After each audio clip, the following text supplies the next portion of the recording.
श्री शिवाय नमस्तुभयम। दोस्तों, जैसा कि आप सभी लोग जानते हैं कि 27 जनवरी 2026 यानी मंगलवार को पड़ रही है माघ महीने की शुक्ल पक्ष नवमी तिथि। और दोस्तों, ये वह तिथि है जो माघ महीने में पड़ने वाली सबसे बड़ी तिथि है, क्योंकि यह मंगलवार के दिन पड़ रही है और हमारे हिंदू धर्म में इसका बहुत ही बड़ा और विशेष महत्व होता है। पूज्य गुरु जी ने कहा है कि अगर कभी भी मौका लग जाए और माघ महीने की नवमी तिथि मंगलवार को पड़ जाए तो आप लोगों को सिर्फ और सिर्फ 11 गेहूं के दाने वाला उपाय तो अवश्य ही करना चाहिए, क्योंकि इन दोनों तिथियों का संयोग बहुत ही कम आता है। इसी के साथ दोस्तों, गुरुजी ने कहा है कि जब भी माघ महीने की नवमी तिथि पड़े तो आप लोगों को सिर्फ और सिर्फ 11 गेहूं के दाने वाला उपाय तो अवश्य करना। यह उपाय इतना खास है कि अगर आपने सही मुहूर्त पर सही क्रिया अनुसार 11 गेहूं के दाने वाला उपाय कर लिया, जो प्राचीन काल के समय का महा उपाय है, तो मान के चलिए दोस्तों, महादेव जी के आशीर्वाद से आपके जीवन का कितना ही बड़ा दुख हो उससे आपको मुक्ति मिल जाएगी। आपकी कोई भी मनोकामना हो, मान लीजिए आप नौकरी की तैयारी कर रहे थे तो आपकी नौकरी लग जाएगी, आपका बंद पड़ा व्यापार चल पड़ेगा। और दोस्तों, आप जिस बीमारी से आप बहुत दिनों से परेशान थे उस बीमारी से आपको मुक्ति मिल जाएगी। आपके जीवन में धन आना शुरू हो जाएगा, आपके जीवन में धन आने के नए नए रास्ते खुल जाएंगे। और मान के चलिए दोस्तों, फिर आपको किसी भी प्रकार की परेशानी का सामना नहीं करना पड़ेगा। इसीलिए दोस्तों, 27 जनवरी मंगलवार के दिन आप लोगों को इस वाले उपाय को जरूर कर लेना है। भले ही आपने पूरे साल भर इस उपाय को नान के लिए किया हो, पर अगर आपने इस माघ महीने में पड़ने वाली नवमी तिथि के दिन अगर इस वाले उपाय को कर लिया तो आपको इस उपाय को करने का वो फल मिलेगा जिसकी आपने कभी भी नहीं करी होगी। इसीलिए आप लोग इस गेहूं वाले उपाय को एक बार जरूर कर लेना, ताकि आप लोगों के हाथ से यह मौका ना जा सके और आपको इस उपाय को करने का फल मिल सके। दोस्तों, यह उपाय पंडित जी ने अपनी अभी की ही शिव महापुराण की कथा में बताया है, जो इस उपाय को आज हम आपको बहुत अच्छे से समझाने वाले हैं। इस वीडियो को देखने के बाद इस उपाय को समझने के लिए आपको कोई और वीडियो को देखने की जरूरत नहीं पड़ेगी।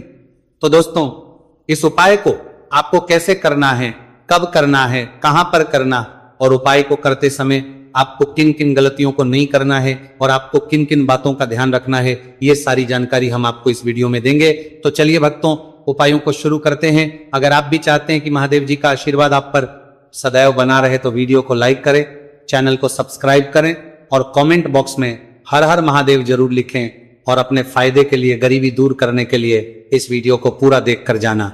यदि आज आपने वीडियो को बीच बीच में से देखा, काट काट कर देखा, तो जीवन में आपको कभी सफलता हासिल भी नहीं होगी। दोस्तों, ये 27 जनवरी मंगलवार नवमी तिथि का दिन ये इतना खास होता है, इतना महत्वपूर्ण होता है। देखा गया है कभी कभी बड़े बड़े पूजा पाठ अनुष्ठान से जो मनोकामना पूर्ण नहीं होते, वह 27 जनवरी मंगलवार के दिन एक छोटे से उपाय करने से ही आपकी मनोकामना पूर्ण हो जाती है। अब हम समझते हैं इस वाले उपाय को हमें करना किस समय है। इस 11 गेहूं के दाने वाले उपाय को हमें माघ महीने के मंगलवार के दिन करना किस समय है। तो देखिए, इस उपाय को करने का जो समय है वो सुबह का समय है और शाम का समय है। अब देखिए, यहां पर हम मुख्य रूप से सुबह का समय नहीं बोलेंगे, क्योंकि 27 जनवरी मंगलवार नवमी तिथि का दिन है और इस दिन प्रदोष काल के समय का बहुत महत्व होता है। बाकी अगर सुबह के समय भी करेंगे तो भी अच्छा होगा, उसमें कोई भी दिक्कत वाली बात नहीं है। तो चलिए जानते हैं इस विशेष उपाय के बारे में। लेकिन उससे पहले एक प्रार्थना, अगर आप इस चैनल पर नए हैं तो आप इस वीडियो को लाइक करें, चैनल को सब्सक्राइब करें और कमेंट बॉक्स में आप अपनी राशि या अपना नाम जरूर डाल दें, क्योंकि हम राशि से भाग्य भी बताते हैं और भाग्य में चल रही परेशानियों को दूर करने के लिए वो आसान से आसान उपाय भी बताते हैं। तो चलिए अब हम अपने सबसे पहले उपाय की बात कर लेते हैं। देखो, गुरुजी ने कहा है कि अगर मंगलवार के दिन नवमी तिथि पड़ जाए तो इस दिन आपको 11 गेहूं के दाने वाला उपाय तो अवश्य ही करना चाहिए।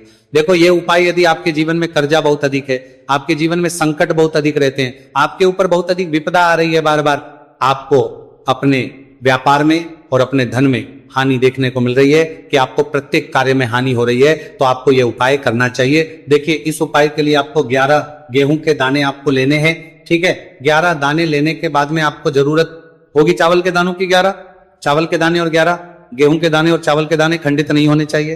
अब आप कहोगे भैया गेहूं कहां से लेने हैं? देखो, आपको किसी भी किराना स्टोर पर गेहूं के दाने आपको आसानी से मिल जाएंगे, जाकर ले लेना। ठीक है ना, 11 गेहूं 11 चावल के दाने लेने हैं। साथ ही साथ आपको एक तांबे का लोटा है और उस तांबे के लोटे में आपको जल भरना है। जल आपका खुद के घर का होना चाहिए, मंदिर का नहीं होगा। अब आप ये सब सामग्री लेकर पहुंच जाओगे महादेव के शिवलिंग के पास में शाम के टाइम पे प्रदोष काल में। देखो जब आप ये उपाय कर रहे हो तो अपना फेस रखना उत्तर दिशा, नॉर्थ डायरेक्शन की तरफ। अब यहां पर जो मैं आपको क्रम बताने जा रहा हूं ना, उस मेरे क्रम को बहुत ध्यान से सुनिए। महादेव को अगर कोई सबसे प्रिय है ना, तो उनकी सबसे छोटी पुत्री जिनका नाम है माता अशोक सुंदरी, जो आपके पास में चावल 11 दाने हैं ना, उन चावल के 11 दानों को माता अशोक सुंदरी के स्थान पर आपको अपना नाम और गोत्र बोलते हुए समर्पित कर देने हैं, है ना। और चावल के दानों को रखने के बाद में जो आपके पास में तांबे का लोटा है ना, उस तांबे के लोटे को कहीं पे भी हम जल नहीं चढ़ेंगे, सिर्फ और सिर्फ माता पार्वती का जो हस्तकमल आपको दिख रहा है यहीं पे गोल गोल आपको समर्पित करना है, उसी जल को, और कहीं नहीं, ना तो माता अशोक सुंदरी के स्थान पर, ना तो शिवलिंग के ऊपर, सिर्फ आपको यहां पे गोल गोल जलाधारी पर आपको उस जल को समर्पित करना है। अब आपके पास में बचे हुए हैं 11 गेहूं के दाने और बचे हैं, उन्हीं 11 गेहूं के दाने को आपको अपनी मनोकामना अपने विशेष कहते हुए महादेव के शिवलिंग के ऊपर अगर आप नवमी तिथि के दिन प्रदोष काल में समर्पित कर देते हैं तो आपकी जो भी मनोकामनाएं होंगी, जो भी विश होंगी, महादेव पूरी जरूर करते हैं। अन्न को समर्पण करने से, उस खासकर गेहूं को समर्पण करने से हमारी इच्छाएं पूरी होती हैं। और अगर वह दिन मंगलवार नवमी तिथि का दिन हो तब तो इससे सुंदर संयोग कुछ भी नहीं हो सकता। आपकी इच्छाओं को पूरा करने के लिए स्पेशल बहुत प्यारा सा उपाय आप सभी को जरूर करना है। ध्यान में रखिएगा, ये उपाय प्रदोष काल में करना है। देखो गुरुजी ने कहा है भगवान शिव के शिवलिंग पर 33 कोटि देवी देवताओं का वास होता है। अगर हम शिवलिंग के 33 कोटि देवी देवताओं सामने कुछ भी उपाय करते हैं तो हमारे सभी देवी देवता हमसे खुश हो जाते हैं। ये उपाय आपको अवश्य करना है। देखो सुबह के टाइम नहीं कर सकते, ठीक है। अब बात करते हैं अगले उपाय की। देखो इस उपाय के लिए आपको लेना है एक गोल बाती का दीपक। आप चाहे तो मिट्टी का ले सकते हैं या फिर घर से शुद्ध आटा मढ़कर उसका दीपक आप तैयार कर सकते हैं। इसके बाद आपको लेना है शुद्ध गाय का घी। अगर वो नहीं है तो कोई भी देसी घी इस्तेमाल कर सकते हैं जिससे आपको दीपक प्रज्वलित करना है। देखो अब ये सब सामग्री लेकर आपको जाना है प्रदोष काल में आपके घर पर तुलसी जी के घेरे के पास में। देखो ये उपाय तो आपको अवश्य करना है। देखो वहां पहुंचकर सबसे पहले वो दीपक आपको प्रज्वलित कर देना है और का 11 बार जाप करना है। उसके बाद आपको अपने सीधे हाथ में थोड़ी हल्दी लेकर उस दीपक में अपना नाम और गोत्र बोलते हुए डाल देना है। उसके बाद माता लक्ष्मी से आपको प्रार्थना करना है कि हे महालक्ष्मी हमारी सभी दुख तकलीफों को दूर करो, हे महादेव हमारे सब दुख कष्टों को खत्म करो। इस भावना से आपको ये उपाय करना है। चलिए अब बात कर लेते हैं दूसरे उपाय की। दोस्तों आप सभी जानते हैं कि मंगलवार नवमी तिथि का दिन समर्पित होता है भगवान महादेव को, या कि माता पार्वती को नवमी तिथि का दिन समर्पित होता है। और जब भी हम शिवलिंग के ऊपर कोई भी उपाय करते हैं तो इससे हमें एक साथ भगवान महादेव की और माता पार्वती की कृपा प्राप्त हो जाती है। देखिए दोस्तों गुरुदेव ने बताया है कि मंगलवार के दिन किया जाने वाला यह सबसे खास और सर्वश्रेष्ठ उपाय है।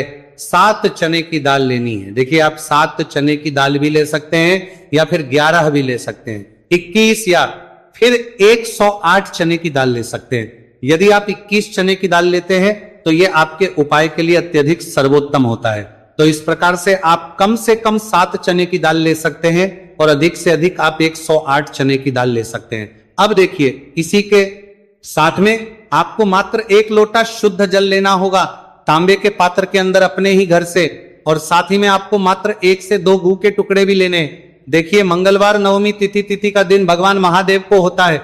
आपको ये जो सारी सामग्रियां हैं इन्हें लेकर के पहुंच जाना है भगवान शिव के मंदिर में। इस उपाय को आप सुबह से लेकर के शाम तक किसी भी समय में कर सकते हैं, लेकिन यदि आप शाम के समय इस उपाय को करते हैं तो यह उपाय आपके लिए और अधिक सर्वोत्तम होता है। तो यदि आपको प्रदोष काल के समय में मिला जाता है तो फिर आप प्रदोष काल में भी कर सकते हैं या फिर आप पूरे ही दिन में किसी भी समय इस उपाय को कर सकते हैं। शिव मंदिर पहुंचने के बाद सबसे पहले तो आपको दक्षिण दिशा में बैठ जाना है, उत्तर दिशा की तरफ आपको अपना मुख कर लेना है। लेकिन यदि शिवालय में भीड़ है, शिव मंदिर में भीड़ है, तो फिर आप किसी भी दिशा में बैठकर इस उपाय को कर सकते हैं। तो देखिए सबसे पहले आपके पास जो गुड़ के टुकड़े हैं, जो आप गुड़ के टुकड़े लेकर के आए थे, उन्हें आपको शिवलिंग के सामने ही जो आपके पास एक लोटा जल है उस पात्र में आपको ये गुड़ के टुकड़े डाल देना है।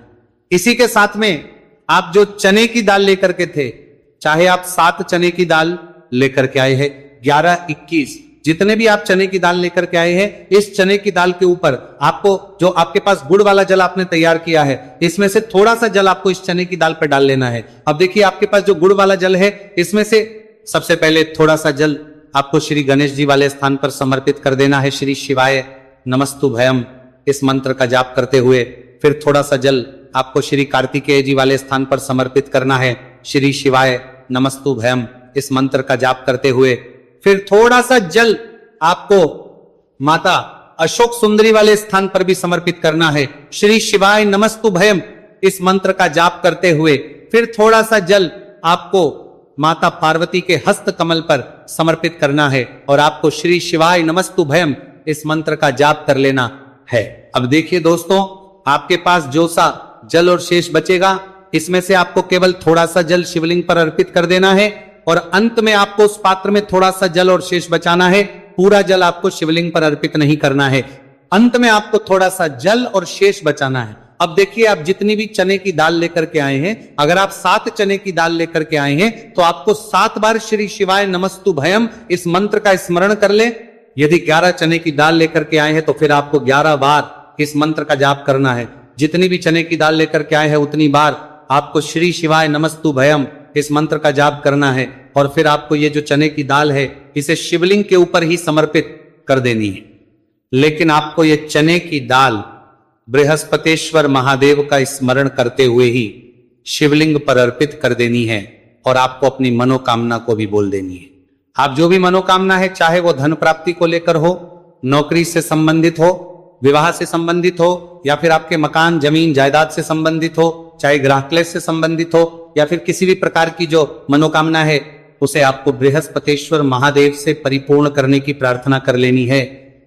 और इसके बाद आपके पास जो पात्र के अंदर थोड़ा सा से जल और बचा हुआ था, इसे भी आपको धीरे धीरे भगवान शिव की पर ही अर्पित कर देना होगा। श्री शिवाय नमस्तुभयम इस मंत्र का जाप करते हुए पूज्य गुरु जी कहते हैं कि माघ महीने का मंगलवार नवमी तिथि को जो भी व्यक्ति इस प्रकार से ये चमत्कारिक उपाय कर लेता है, तो उसकी जो मनोकामना है वह भगवान लक्ष्मी नारायण की कृपा से तथा महादेव की कृपा से बहुत ही जल्द परिपूर्ण हो जाती है।